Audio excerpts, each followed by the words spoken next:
ジョジョといえば擬音語なんですよ。女の子にキスする時の音は現実世界でも使っちゃおうと、はい、パッパッパッパッするんですよ。楽しいですよ。ジョジョ好きな人はもう確実にこういうの好きなんです。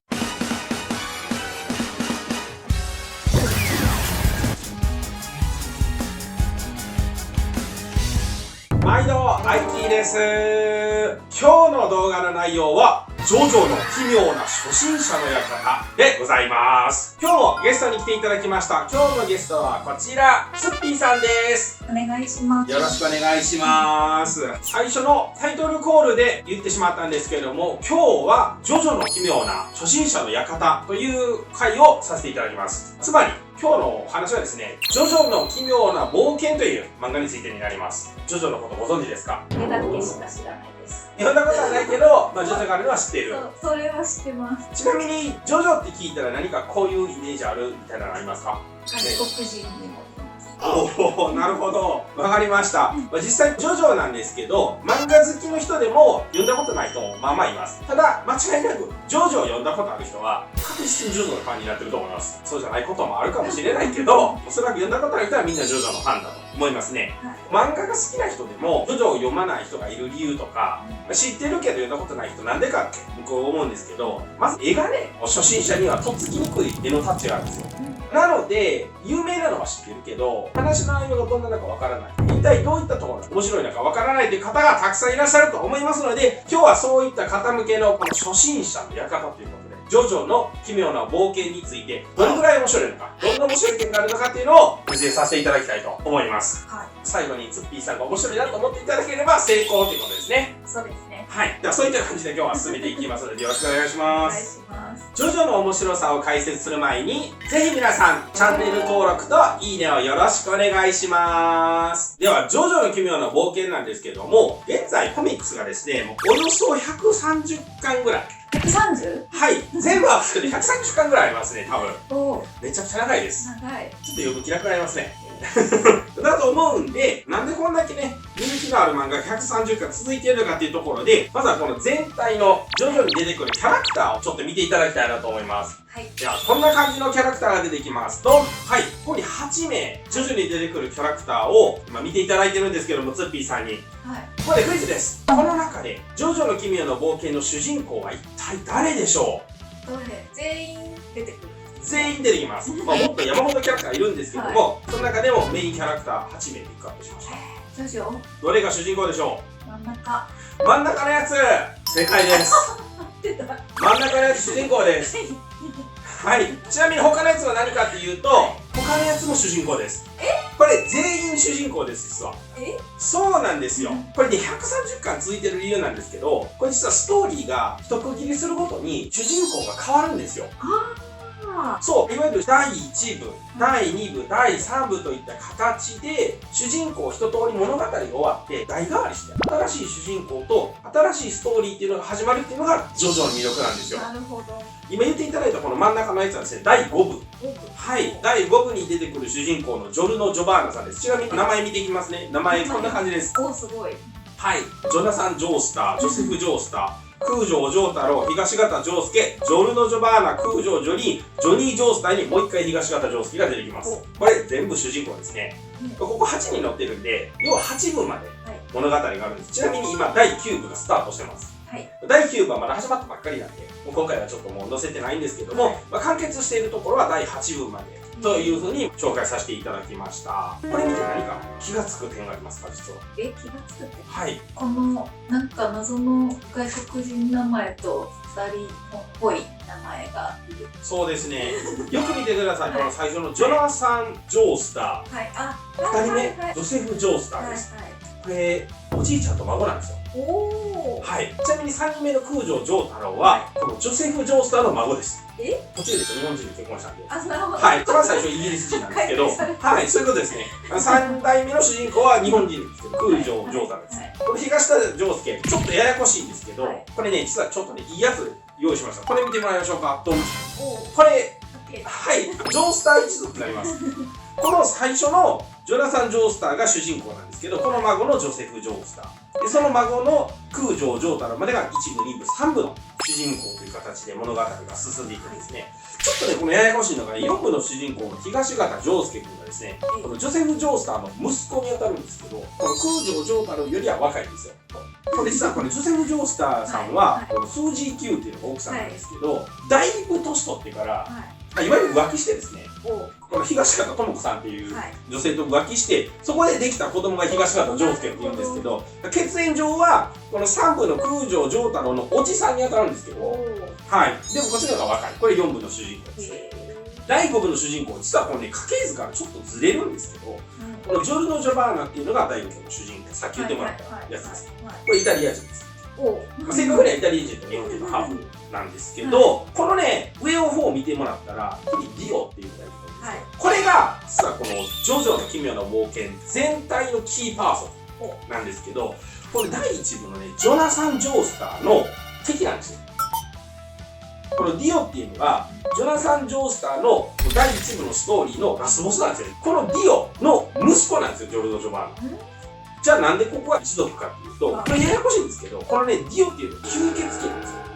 吸血鬼で簡単に死なない不滅の生物なんですけど、もう最後でもジョナサンにやられそうになって首だけなんですよ。首だけになった後にこのジョナサンを殺してしまいます。ジョナサンを殺してジョナサンの体を乗っ取るんですよ。首から下だけジョナサン・ジョースターで、頭だけディオっていう。体はジョースター一族の DNA なんですよ。その子供がジョルノ・ジョバーナっていうのに出てくるんですけど、これが第5部の主人公なんですよ。お父さんは悪者なんですけど、全体のジョジョに出てくる超強いボスというか大ボスみたいなキャラクターなんですけど、それの子供なんですけど、今度これが主人公となって話が進んでいくっていうのが第5部なんですね。結構ややこしいです。はい。ちなみにこの空城ジョニーさんは3部の主人公の空城城太郎の娘になってますね。ここからは結構日本人より、こっちはちょっと外国寄りですね。大体これはこんな感じ。さっきのキャラクターの中にはこれにプラスまだ2人持ってたんですけど、第7部と第8部。これからややこしい話で、第6部の空城ジョリーンの主人公のストーリーで一回ジョジョ終わるんですよ。どう終わるかっていうと、その第6部に出てくるラスボスの能力で宇宙そのものが一回終わりを迎えるんです。またね、ゼロから宇宙がスタートするんですよ。もともとあった歴史とほぼ同じ歴史をたどった地球っていうのが生まれてくるんですね。そういうとてつもない壮大な能力を持った敵なんですけど、そいつのせいでこいつらはもういない世界になってしまうんですよ。要は別世界、パラレルワールドみたいな世界。でもそこには違う人間なんだけど同じ名前の奴らがいっぱい出てくるんですよ。その一つとしてさっきのページに戻るとジョニー・ジョースターっていういわゆるジョースター系の雰囲気があるキャラクターの主人公。もう一人その次の東方仗介っていうのはこれとこのねこっちの第4部で東方仗介のパラレルワールドの感じの話だとおそらく思われます。おそらくはい。でも第6部が終わった時点でこれは確実に全部血縁でストーリーが続いてるんですけど、それがもう終わってしまって新しいジョジョが始まるんですけど、第6部のエンディングでその世界が一巡してしまってですね、パラレルワールドっていうのになってしまったっていうところでもう終わってるんで、全く関係ない人たちなんですけど似たような名前が出てくるのでパラレルワールドであろうと思って我々は読んでます。なるほど。なかなか難しいんですけど、おのおの一部ずつ見ていけばそれぞれ違った面白さがあってね、いいんじゃないかなと思います。こんな感じで130巻あるんですけど、1個ずつ見てもらったら10巻とか15巻ぐらいで読めるんで、読みたくないやつは飛ばして途中だけ読んでも楽しめます。なるほど。はい。こんだけ全部繋がってるのが魅力だと思いますね。そういった感じでこのジョジョのね全体のストーリーの流れがあるんですけど、全体の敵として出てくるのが最初に言ったこのディオっていうキャラクターですが、第1部の敵。第2部ではディオは実は出てこないんですけど、これまた第3部の敵もディオなんですよ。復活するんです。はい。第1部で一応終わるんですけど、さっき言ったみたいにこのジョナサンの体を乗っ取って生きながらえてるんで、次の世代のジョセフ・ジョースターの時代は飛ばしてですね、この空城城太ですね、第3部空城城太の時代になったらディオ復活していくんですよ。で、この第3部のまたラスボスもディオになってます。そして第4部の東方仗介の時はまた違うんですけど、この第5部のジョルノ・ジョバーナの時にはその父親として関係性があって出てくる、ジョジョを通して一貫して重要なキャラクターとしてこのディオっていうのは出てくるんですよ。このジョースター一族とディオの因縁の物語がジョジョの奇妙な冒険であると思ってもらったらいいんじゃないでしょうかね。はい。さて、このジョジョを見ていく上での面白さなんですけども、少年漫画なんで基本はバトルものの漫画なんですね。そこでこのジョジョ全体を通しておそらく世間的に一番人気であろうと言われているのが、この空城城太郎が主人公の第3部なんですよ。これには大きな理由があって、この第1部のジョナサン・ジョースター、第2部ジョセフ・ジョースターの時の敵との戦い方と、第3部空城城太郎以降の世代ですね、敵との戦い方が大きく変わるんですね。言ってしまったら、この3部以降は同じような雰囲気で敵と戦っているんですけど、1部2部だけ全然違う方法になってます。で、何が違うかって言いますと、この1部2部の敵の戦いは基本的に敵が吸血鬼、このディオっていうのがね吸血鬼になるんですけど、吸血鬼と戦うっていうことで、吸血鬼の苦手なものって言ったらニンニクとか、なんか十字架とか太陽の光っていうのがあるんですけども、この太陽の光と同じエネルギーを使って敵を倒すという方法で戦います。それがね、波紋って言うんですけど、呼吸法ですね。呼吸法で体の中から太陽の波長と同じようなエネルギーを生み出して戦うっていうのが、この第1部、2部の戦い方、波紋による戦い方ですね。第3部からは、この波紋のエネルギーをビジョンとして見える形に昇華したのが第3部以降なんですよ。ここからはスタンドという名前で能力が出てくるんですけども、この自分の後ろに背後霊と人型っぽい何かが見える何かが出てくるんですけど、それが各々なんか違う能力を持っている、とてつもない速さやパワーを持っていたりとか、遠距離攻撃が得意だったりとか、もっと特殊な絡め手が使える能力があったり、様々なスタンド能力というのがあるんですけど、これがこの第3部の空城城太郎の話から登場してくるので、そこから見てもいい。そこから見てもいい。ちなみにこれなんか20巻前後ぐらいが第3部のスタートです。まあそんな感じで、そこから見ても全然話がわかるんで、まあそこから先でね、大きく戦い方が違うので、ジョジョのバトルものとして話し方として、波紋で戦うところと、能力ものですね、スタンドっていう能力もので戦うのの大きな流れが違いますという感じになっております。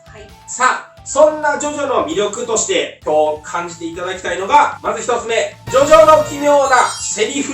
このね、ジョジョの奇妙な冒険はたくさん名言というか、すごい有名なセリフがいっぱい出てきます。テレビでですね、芸人さんが出てくるようなテレビ番組とか、バラエティ番組とか、いろいろ見てもらったら、結構いろんな人がパクって真似してそのセリフを言ってることがあります。聞いたことあるやつも結構あると思うんです。言ってしまったら。それはもうそれだけね、このジョジョに出てくるセリフ、魅力的なセリフがいっぱいある。ということで、今日はそのセリフをいくつか、ツッピーさんに覚えて帰ってもらって、現実世界でも使っちゃおうと、クイズを出していきたいと思います。いいですか？はい。じゃあまず、こういうシチュエーションの時に使えるセリフを覚えていきます。一つ目、ちょっとずるいことをしたやつに放つ一言。いや、普段なんか生活してて、うわ、あいつずるいことしてるなーってやつが来た時、なんて言ってやりますか？なんて言ってやる？ツッピーさんならなんて言う？あかんで。あかんで。もちろんそうですね。じゃあそこは、ジョジョ流に行くと、こんな感じでセリフ使ってください。ちょっとずるいことしたやつ、ゲロイカの匂いがプンプンするぜ。これ結構確か第1部のセリフなんですけども、めちゃくちゃ悪いことしてるやつに、お前の悪さ、お前のその悪い行動はゲロイカの匂いがするぐらい最低なやつだということを言ってやってください。使いますね。2つ目のことがいきます。ちょっと生きったことをしたやつを煽る一言。わー、あいつ生きってんなー。自分の地元ではちょけてんなーって言いますけど、はい、久しぶりに言ってその言葉、ちょけてんなーみたいなやつに、そいつを煽るときに一言。そんな場面でどんな一言話しますか？すごいな。すごいな。いいですね。じゃあ今日はジョジョ風にこんな言葉で使ってやってください。ちょっと生きたことをしたやつを煽るときはこう言いましょう。そこに痺れる、憧れる。はい。これは第1部に出てくるセリフなんですけども、さっき言ったディオがですね、悪いやつなんですけど、吸血鬼になる前は、実はジョナサン・ジョースターという主人公の家に一緒に住む養子として育つんですね。そいつが、そのジョナサン・ジョースターを陥れようとするんですよ。実はそのジョナサン・ジョースターの家は結構裕福な貴族のお家なんで、貴族のお家の資産を自分が乗っ取るために、精神的にジョナサンを追い詰めようとするんですよ。で、いっぱい悪いことをするんですけど、それを見てる周りの悪ガキたちが、ディオに対してそこに痺れる、憧れるって言うんですけど、それをもじってですね、ちょっとね、生きった行動してるやつにわざとそう言ってやったら、きっと恥ずかしい思いをすると思います。はい。めっちゃ使えると思いますんで。使えます。間違いなくそいつが喧嘩になると思いますけど。はい。じゃあ次3つ目いきましょうか。こんな時に使ってほしい一言。大事なことを忘れてしまって注意された時。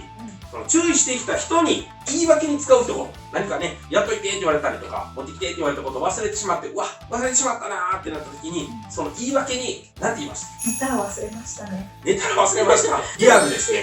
リアルな言い訳。そんな時、ジョジョのみんなはきっとこう言います。お前は今まで食ったパンの枚数を覚えているのか？覚えてない。そんなこといちいち覚えてなかったよみたいなね、は怒られますけど、そんな状況だったらぜひこの言い訳を使ってください。そんなさまつのこと俺は覚えてないって、私は覚えてないからねみたいな。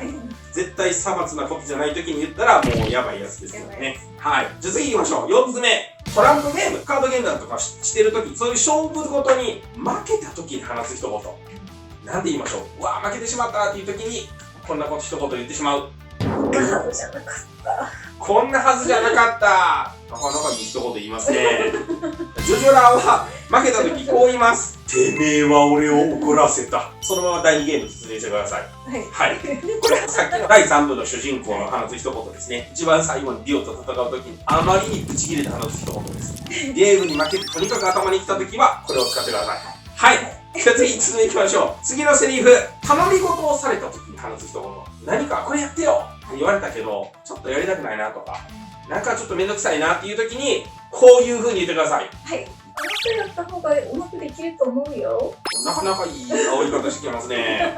まだ今まで振った前の枚数を覚えているのかに近い煽り感がありますね、今のは。はい、そんな時はこう言います。頼み事をされた時に放つ一言。だが断る。これ聞いたことないですか？聞いたことある。これよくみんな言います。これは普通にインターネットとかでも、ツイッターとかでも結構ね、しょうもないことにとにかく断るときにだが断るっていうこと多いです。これ本当はね、単純に断るときに使う言葉じゃないんで、本当に考えてもらったら全然シチュエーション違うんですけど、まあでもとにかく何か断りたいときはだが断るでジョジョラーとして断っていただければいいんじゃないかなと思います。はい、こんな感じでね。ジョジョには様々な実際の生活にも使えるか使えないかわからないセリフいっぱいありますんで、読みながら楽しんでいただきたいと思います。続きましてのジョジョの魅力。ジョジョの奇妙な擬音語。ジョジョといえば擬音語なんですよ。はい、そうですね。それこそ最近だったら写真加工アプリとかでもジョジョの擬音語出てきます。なんかね、ゴゴゴゴゴゴゴゴドドドドドドドみたいなやつは完全にジョジョなんですけど、そういう擬音語、他にも山のようにすごい擬音語いっぱいあるんで、今日はこの擬音語もね、覚えておいてもらおうかなと思います。こんなシチュエーションもこんな音出るんだよ、ジョジョではみたいな。じゃあ行ってみましょうか。一つ目の擬音語。女の子にキスする時の音はどんな擬音語が出てくるでしょう？はい。キスはチューじゃない。そうです。この漫画で女の子と男の子がですね、キスした時のこのね、背景に出てる、いわゆる擬音語ですね。どんなの出てきますか？チュチュチュじゃない。そうですね。まあ普通だったらそうなるんですけど、ジョジョだとキスする時の擬音語はこうなります。ズキューンズキューンですね。ズキューンなんです。はい、ズキューンです。これがジョジョ的な擬音語。まさにジョジョの奇妙な擬音語ですけど。はい。ちなみにこれ、彼が第1部の敵のディオです。なるほど。はい。じゃあ次行きましょう。2つ目。カエルをぶん殴った時の擬音語は何でしょう？あんまりカエルぶん殴ることないと思うんですけど、カエルをね、ぶん殴った時にどんな音がするか、そう教えてください。ぐちゃん。ぐちゃ。多分そうなると思いますね。普通やったら。ジョジョではカエルをぶん殴るとこんな音が出ます。メメター。はい、メメターですね。これがカエルを殴る時の擬音語。だんだん徐々学んできましたね。はい。で、次行ってみましょうか。こんな時の擬音語。ワインを口から飛ばして出す時の音。このワインを口に含んでです。カッターのように切れる刃物のように薄くしてピュッてこう、ピュッて言ってますけど。ピュッて言ってるけど。その時の音、どんな音出ますか？シャッ！あー、いい音出しますね。はい。ジョジョではワインを口から出すとき、こういう音です。パパウ、パウ、パウ、フヒーン。パパウ、パウ、パウ、フヒーンです。こんな感じ。これも今日紹介した擬音語なんかもう本当に一例なんですけど、終始こんな感じで予想をはるかに超える素晴らしい擬音語が山のように出てくるのがジョジョの面白いところなんですよね。もちろんこのストーリーのね、普通のとこだけ見てたら一気に気づかへんかもしれないですけど、こういうところもね、見ながら楽しんでもらったらいいと思います。ジョジョ好きな人はもう確実にこういうの好きな。はい。見るときはね、実際こういうのも注目して見てもらったらいいかなと思います。はい。さて、今日はジョジョの奇妙な初心者の館ということで、いろんなジョジョの楽しみ方をスッピーさんに体験していただきましたけども、ジョジョが一体どんな漫画なのか、なんとなく伝わりましたでしょうか？はい。パパウパウパウです。はい。楽しかった。楽しかったです。はい。楽しいでしょ？楽しいんですよ。はい。楽しいです。なので、漫画読もうかなと思って何か読むもんないなと思ったら、ちょっと一回ジョジョ読んでみてもらったらね、間違いなく面白いと思うんで、ぜひ体験していただきたいなと思います。ツッピーさん、今日はゲストとして来ていただいてありがとうございました。ありがとうございます。はい。今後、面白い漫画の紹介の時、ぜひ来ていただければ嬉しいなと思います。いやー、漫画って本当にいいもんですよね。それでは皆さん、さよなら、さよなら。